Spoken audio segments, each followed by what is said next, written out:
แ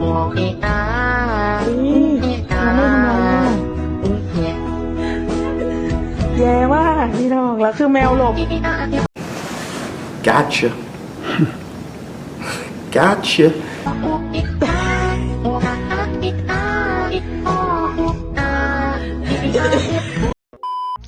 Real quick,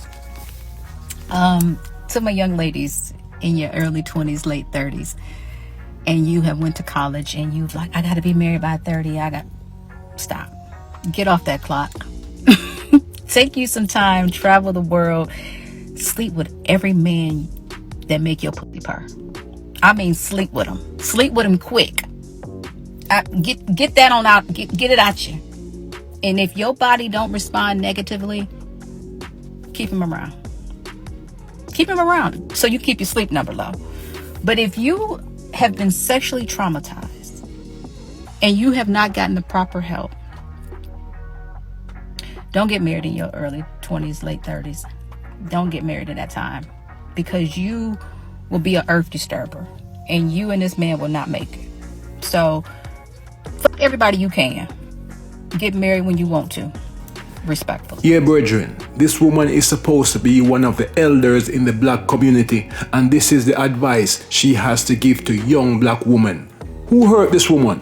What do you think is going to happen to a woman's emotional state when she sleeps with every man that makes her punani purr, brethren? See? If she is lucky enough to find a man who doesn't know of her past, how will she pair bond with him after being run through in her 20s and early 30s? This woman is a damn fool. They think that they can lay down with men indiscriminately and it has no effect on their soul and their psyche and their brain, which is not true. They are degraded each and every time they lay down with a new man, for he not only pokes his into their orifice, he also pokes his to their heart, and they come to you damaged with many holes in their shattered heart. They can never be whole. Men can just go sleeping around with like 10 women and it's okay, but then if a woman does it, it's like bad. How easy do you think it would be for you to go in there and sleep with 10 guys? Very easily. I mean, because like guys willingly will just go up to you out of the blue. For the average guy, like your friend that was just here, how easy do you think it would be for him to sleep with 10 women? If the guy is like some like gorgeous model, maybe he might. I think if a guy could sleep with 10 women, the reason he's celebrated is because not a lot of guys can sleep with 10 women. There's a lot of guys that are virgins not by choice. Whereas like even the ugliest woman can sleep with a guy. So why celebrate you for something that's so easy to do? Damn. Gotcha, bitch! You must unlearn what you have learned. This is what most women don't realize. Look at this woman here.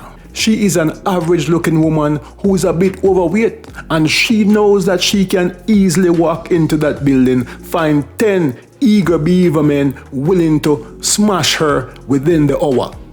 It's not that easy for the average man to do that with a woman. And it doesn't matter if the woman is beautiful or average looking or ugly. It's harder for a man to smash a woman like that. He has to put in above average work and hope one woman will give him a chance. An average woman sleeping around is not special. It's easy.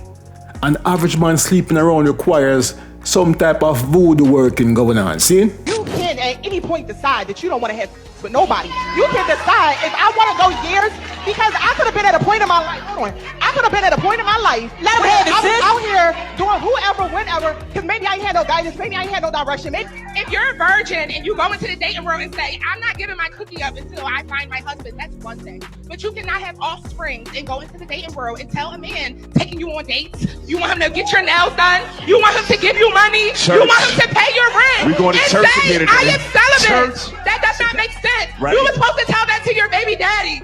It does not work like that. You were supposed to tell your baby daddy, I want you to pay my bills, take care of me for the rest of my life, and in return, I will give you a child. I f***ed up too. I got a baby dad.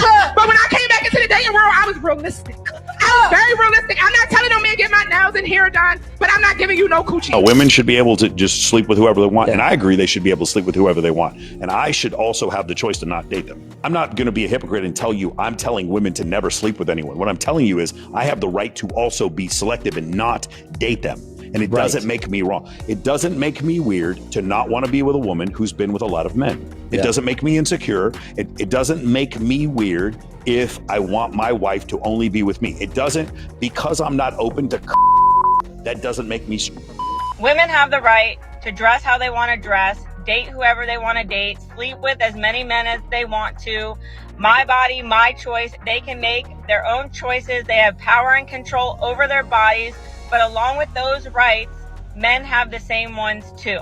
And a man has the right to not date you if you have a high body count. His body, his choice, or is that just one-sided? So yes, it absolutely does matter for pair bonding. It has to do with sexual health history. Yes, there are some men that actually care about that. And if you've been ran through, it shows that you have poor decision making, you have poor judgment, you have no impulse control, you lack self-worth and self-respect, and these are not qualities that a man wants in his wife. But additionally, a lot of men spend a lot of time, money, and effort into courting women, so when he finds out that the man next door was able to hit it and quit it without putting in any work, he's gonna be pissed off.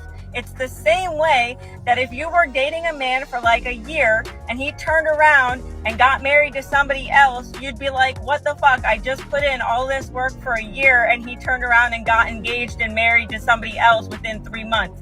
You'd be pissed too. And regardless, this is a perfect example of when men have preferences, women can't handle it. They call them insecure, controlling, manipulative, all of the things, but women can have a laundry list of preferences and it's perfectly okay. Do you all know that women carry STDs more than men?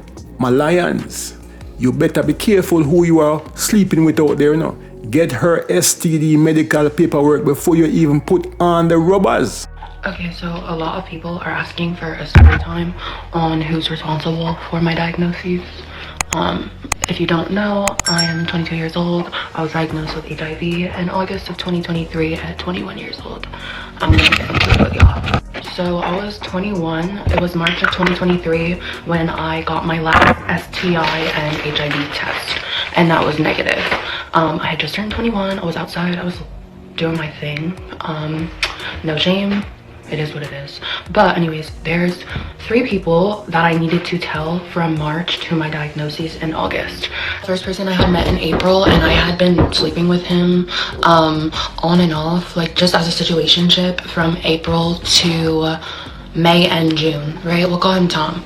And then I had met someone and like we were more serious. I was with him from June to July, but it didn't last long due to just like issues. And the third person that I needed to tell, I had been with him from July to when I had been diagnosed in August. So we'll call them 1, 2, and 3 in this scenario. So the first reaction, he was sympathetic, he was so kind, like nice, and he was kind of confused. Like I guided him the right way, he got tested, provided me negative results. The second person was my boyfriend at the time. He treated me so bad, barely asked if I was okay when I was in the hospital, didn't check on me. Like it was all about him, and like him being scared, never comforted me. Like he was just like, God showed me that he was not meant to be my boyfriend. And now we're talking about this third person, okay? You know, I call him and I said to him like, hi, you know, I've been diagnosed with HIV. And the first thing this man said to me was, oh, I'm so sorry to hear that. What's your treatment plan? Baby. What the baby? What the baby? The baby. The baby. Give you the Bacardi. I'm ready to say the mother. Ready to beat the mother. Baby. You sound like a Yo.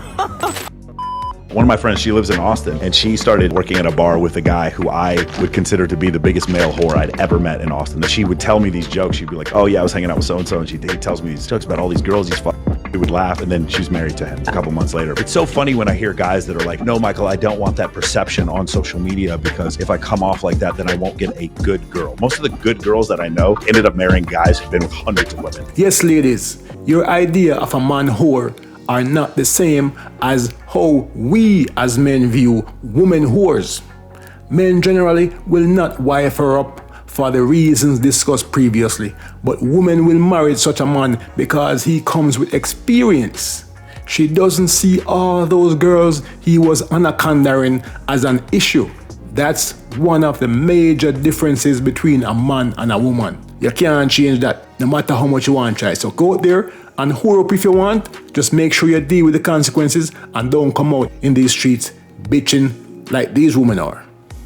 Hold tight. Me gone again.